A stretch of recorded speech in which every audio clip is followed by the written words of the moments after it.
Hello. ಎಲ್ಲೋ ಇದ್ಯಾ? ಓ, ಮನೇಲೇ ಇದ್ಯಾ?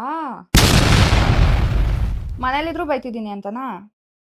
ನಾಳೆ ಸಂಕ್ರಾಂತಿ ಹಬ್ಬ ಅಲ್ವೇನಪ್ಪ, ಎಲ್ಲಾ ಹುಡ್ಗಿರು ಮನೆಗೆ ಎಳ್ಬಿಡಕ್ ಬರ್ತಾರಲ್ವಾ? ಅದಕ್ಕೆ ನೀನು ಮನೇಲೇ ಇದ್ಯಾ. ಅದೇ ಬಾಕಿ ಹಬ್ಬದಲ್ಲಾಗಿದ್ದಿದ್ರೆ ಫ್ರೆಂಡ್ಸ್ ಅಲ್ ಕರ್ದ, ಇಲ್ ಕರ್ದ, ಅಲ್ ಟ್ರಿಪ್ ಇದೆ, ಇಲ್ ಟ್ರಿಪ್ ಇದೆ ಅಂತ ಹೋಗ್ತಾ ಇದ್ದೆ. ನನ್ ಪರ್ಮಿಷನ್ ಇದ್ರು ಇಲ್ಲ ಅಂದ್ರು ಹೋಗಾದ್ಮೇಲೆ ಇನ್ಫಾರ್ಮ್ ಮಾಡ್ತಿದ್ದೆ. ಇವಾಗೇನಾಯ್ತು? ಈ ಹಬ್ಬದಲ್ಲಿ ಯಾಕೆ ಹೋಗ್ತಿಲ್ಲ ಹುಡ್ಗಿರ್ ನೋಡಕ್ಕೆ ಅಂತ ತಾನೇ?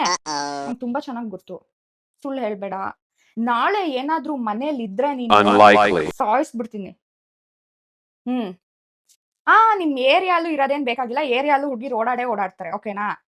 ಮನೇಲೂ ಇರ್ಬಾರ್ದು, ಏರಿಯಾಲು ಇರ್ಬಾರ್ದು. ಎಲ್ಲಾದ್ರೂ ಹೋಗು. ನೀನ್ ಏನಾದ್ರು ನಿಮ್ ಏರಿಯಾ ನಿಮ್ ಮನೇಲಿ ಇದ್ದೆ ಅಂತ ಅನ್ಕೋ, ಚೆನ್ನಾಗಿರಲ್ಲ. ಬೇರೆ ಕಡೆ ಹೋಗಿ ಬೇರೆ ಏರಿಯಾಲ್ ಕಲರ್ಸ್‌ಗಳನ್ನ ನೋಡ್ಬೋದು ಅಂತ ಏನಾದ್ರು ಅನ್ಕೊಂಡ್ರೆ ಮಗ್ನ ಸಾಯಿಸ್ಬಿಡ್ತೀನಿ. ಹಂಗೇನಾದ್ರು ನೀನ್ ನೋಡಿದ್ಯಾ ಅಂತ ಗೊತ್ತಾಗ್ಬೇಕು. ಆಮೇಲಿದೆ, ಇವಾಗಲ್ಲ. ನಿನ್ ಫ್ರೆಂಡ್ಸ್ ಅಲ್ಲೇ ಒಬ್ರನ್ನ ಸ್ಪೈ ಬಿಟ್ಟಿದ್ದೀನಿ. ಮಾಡ್ಕೋ, ಅದೇನ್ ಮಾಡ್ಕೋ.